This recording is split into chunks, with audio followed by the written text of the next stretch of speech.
Remain. Nicholas Sparks with M. Night Shyamalan. Fresh start in Cape Cod. Tate Donovan hadn't planned on returning to the coast. Not like this. Not after everything. But grief has a way of rewriting all our carefully drawn maps. And so, with the ghost of his sister still heavy in his chest, Tate packed up his life and headed to Cape Cod, the one place he used to dream of, back when the world still made sense. He came with blueprints and silence. An architect by trade, he told himself the job was simple: design a summer home for a wealthy Boston couple. Nothing more. But deep down, he knew this wasn't just a job. This was a restart, or maybe a retreat, a way to run from the noise of loss, from the guilt that wouldn't let go. Cape Cod in early summer was deceptively peaceful. Wind off the ocean, sharp and clean. White clapboard houses, leaning just slightly from years of salt air. Tourists hadn't yet swarmed the town, and the streets felt like whispers. Old secrets waiting to be heard. He found lodging in a creaky bed and breakfast perched just above the dunes, run by a widow who never smiled but made perfect coffee. The house was old, full of corners that seemed to remember things, with floors that sighed underfoot. It was here that he met her, Wren. She worked at the B&B, or maybe she just lingered there, like part of the wallpaper.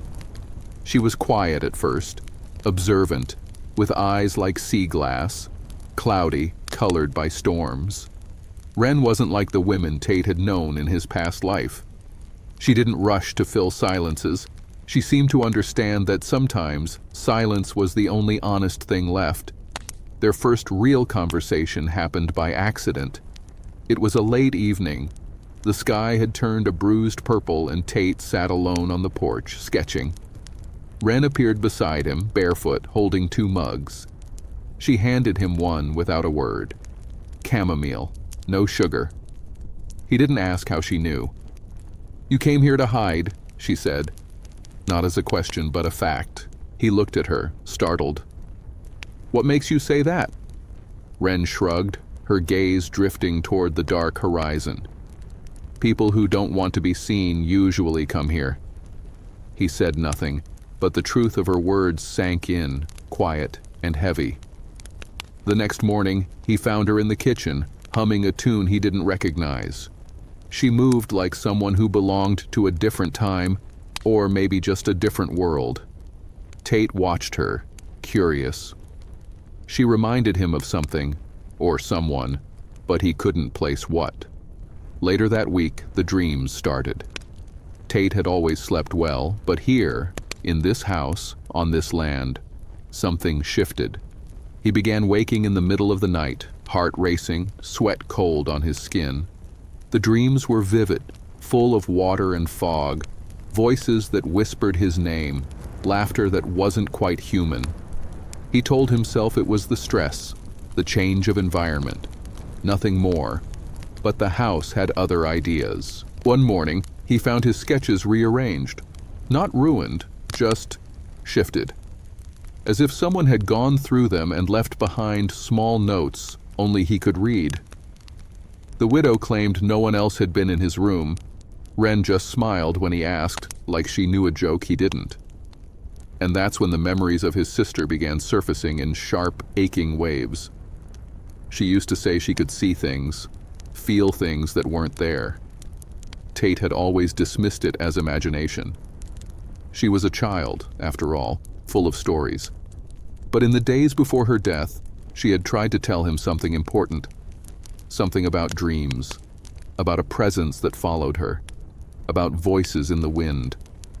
He'd brushed it off. And now, miles away and months later, those same signs were finding him. It was Wren who finally broke the silence. They were walking near the cliffs, salt in the air, gulls crying above. "You don't believe in ghosts," she said. He gave her a look. "Should I?" She paused, then nodded. "Maybe not ghosts, but what remains?" He didn't know what she meant. Not then, but something about the way she said it, quiet, reverent, made him shiver despite the sun. That night he sat on the porch again, alone. But this time he heard footsteps behind him. Not Wren's, not the widow's, something lighter, familiar. He turned, heart in his throat, and found no one. The wind picked up. Somewhere in the distance, chimes rang. And just for a moment, he thought he heard his sister's voice, laughing, not cruelly, not sadly, just reminding him of who he used to be, of what he left behind, and of what perhaps still waited to be found. Secrets beneath the surface. Tate tried to focus on the house. He told himself that he was here to work, to draw lines, measure walls, design angles. The clients wanted something sleek, modern, but respectful of the coastline. He delivered, or at least pretended to. His sketches were crisp, calculated, and increasingly distracted, because no matter how many blueprints he produced, his mind kept drifting back to Wren, and to the whispers he couldn't explain. She seemed to orbit him now, not intrusively but persistently. She showed up when he least expected her, standing in the kitchen doorway with salt on her cheeks, or sitting under the old tree near the dunes, watching the horizon like it held answers. "What do you see out there?" he asked once. She didn't look away. "Things you don't, if you're not ready." There was no drama in her tone, no mystery forced for effect, just certainty. Tate had always believed in what he could prove. As an architect, he trusted weight, balance, material, but here, in this place, things weren't adding up. Lights flickered without cause. Cold air slipped through closed windows. And his dreams, those strange, churning dreams, were only getting worse. Sometimes he heard water rushing beneath the floorboards. Other times the sound of breathing, soft, deliberate, in the room with him. He searched for logical explanations. None came. One morning he found a note tucked under his coffee cup. "Stop drawing what you don't understand."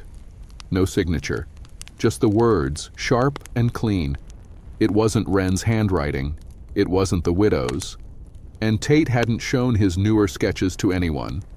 He thought of leaving, packing up, calling the clients, walking away from the strange tension that had begun to knot around his ribs. But then Wren asked him to walk with her, just once more, down the cliffside path to the edge of the tide. He agreed. The wind was stronger that day, the sky heavy with low clouds. As they walked, she spoke, quietly, as if revealing someone else's memories. "This place holds things," she said, "not just stories, energy. People carry grief here, and sometimes it doesn't leave." Tate looked at her. "Is that what you are? Grief?" She smiled faintly. "I'm what's left of it." He didn't press. Part of him didn't want the answer. They reached a crumbling old dock, half swallowed by sand and moss. Wren knelt beside a rotted post and brushed her fingers over a carved set of initials. "I used to come here," she said, "a long time ago, with someone who mattered." Tate knelt beside her. "What happened?" She didn't respond. Instead, she reached into the pocket of her sweater and pulled out a silver locket. Old, tarnished. She opened it and showed him. Inside was a photo of a girl, maybe 15, smiling, and beside her, Tate. He stared, couldn't speak. It was his sister. The air seemed to stop. The wind fell silent. Wren closed the locket and slipped it away. Her eyes met his, full of something that felt like apology and warning all at once. "She knew," Wren said, "before you did. She saw things, felt them, and she was trying to tell you." Tate stood slowly, his heart pounding. "How do you have that?" But Wren was already turning, walking back up the path. That night, the dreams changed. He didn't just see the ocean. He was in it, deep below where light disappeared. Shapes circled him, familiar yet wrong. He felt pressure, not water, memory, a force pushing against his ribs. Voices that sounded like Wren, like his sister, like him. He woke, gasping, went to the old tree by the dunes, and there, in the sand, someone had drawn a spiral, a single word written beside it in wet seaweed. Remain. He didn't know what it meant. Not yet. But he knew, with a sudden clarity, that he wasn't just here for work. He was here to finish something, to see what had been waiting, to finally listen to what he'd refused to hear. The pull of the past. Tate didn't sleep much after that. He kept seeing her, his sister, at the edge of the ocean, just standing there, barefoot in the surf, always out of reach. When he called to her, the waves would rise, not violently but purposefully, like the sea itself didn't want him closer. Days bled into nights. He stopped sketching. Even coffee lost its grip on him. The house was changing too. Or maybe he was just noticing. Cracks appeared in corners that hadn't been there before. The light in the hallway dimmed at strange times of day. And that sound, the soft hum under the floorboards, had turned into a slow, steady pulse. One morning, he walked into the widow's kitchen and found Wren sitting at the table staring at an old newspaper. She didn't look up when he entered. "Did you ever wonder," she said, voice low, "why you stopped dreaming about her?" Tate paused. "About who?" She turned the paper toward him. It was dated years ago, a tiny obituary tucked between wedding announcements and crossword puzzles. His sister's name, a short note, tragic drowning. Local girl remembered. His chest tightened. "I didn't stop," he said. "I forgot." Wren met his gaze. "No, you were made to forget." The room felt colder now. The windows fogged over. She slid a small box across the table. Old, wooden, the kind used to hold keepsakes. He opened it. Inside, a bracelet. Frayed, ocean-worn. He recognized it instantly. It had been his sister's. A cheap souvenir from a childhood vacation, but she'd worn it like a charm against the world. "I found it near the cliffs," Wren said. "Last week." "But..." He shook his head. "That was lost years ago. How?" "There are pieces of her here," she said. "Scattered. Waiting." That word again. Waiting. Tate stood abruptly. He needed air. He walked the shoreline for hours, past the cottages, past the rocks, until the town gave way to wild dunes. His thoughts raced. He remembered a summer. They were kids. He dared her to swim past the marker buoy. She was fearless, always had been. But the current was strong that day. He remembered the panic, the way she disappeared for just a moment too long, and then nothing. His mind always stopped there. The rest was blank. But now, images came rushing in. The search, the sirens, the coroner, a funeral he never attended, a grief too big to process, so he buried it. Or someone helped him bury it. The sea grew louder in his ears. Suddenly, he was standing back at that crumbling dock. The initials were still carved, Wren's footsteps in the sand beside him. "I think you were meant to remember now," she said softly. "Because you're ready." He turned to her. What happened to her? Wren looked toward the horizon. "She didn't drown, Tate. Not the way they said." The wind rose around them. She found something she wasn't supposed to. The ocean roared, and for a moment Tate saw, or thought he saw, a figure beneath the surface, a flash of red fabric, a hand reaching. Then it was gone. He grabbed Wren's arm. "What do you mean?" But Wren was fading. Her skin lost color, like sunlight draining from a photograph. Her voice dropped to a whisper. "You'll have to see it." And then she was gone. The truth below. That night, the house didn't sleep. The sea winds thrashed at the windows. The old timbers creaked and groaned like they were speaking in a language too old to understand. But Tate didn't flinch. He stood at the threshold of the cellar door, the one that had always been locked. Now, it stood open. He didn't remember unlocking it. didn't remember touching it, but the air that crept up from below was cold and damp, heavy with salt and something else. Something metallic. It smelled like memory. Tate stepped inside. The stairs moaned under his weight. With each step, the darkness deepened until the light from upstairs vanished behind him. He moved by feel now. The walls were stone, slick and breathing. He reached the bottom and heard it. A heartbeat. Not his. Slower. Older. Then the room lit up faintly, as if remembering light. It wasn't a cellar. Not exactly. The walls were lined with mirrors, warped, sea-stained. And in each reflection, Tate saw something different. One showed the house in flames. Another, his sister standing in a storm, shouting without sound. Another still, his own face, younger, terrified. In the center of the room, a pool, shallow, black as obsidian. He knelt beside it. "Show me," he whispered. And the water moved.